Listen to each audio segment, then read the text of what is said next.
So it's Friday, just got into work. It's Friday, that's a good thing. Don't have too much of a heavy day. And I got this on my seat in my truck. Some candy and a nice note.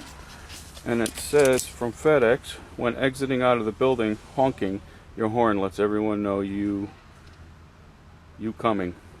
Please honk the horn when entering and exiting the building. Okay, I thought it was going to be a thank you for working through the pandemic, but I have to honk my horn.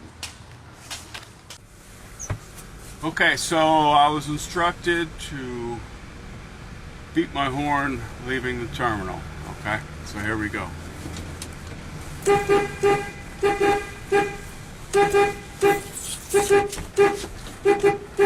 Now, I thought that was maybe some kind of sign of solidarity about this virus, that we'll all get over it or something, but I have a feeling it's just a traffic, parking lot warning signal, which is no fun. I want some appreciation from FedEx of what we're going through, but I'll get what I can get. I got a couple things. I got a little Twix. I'll take that.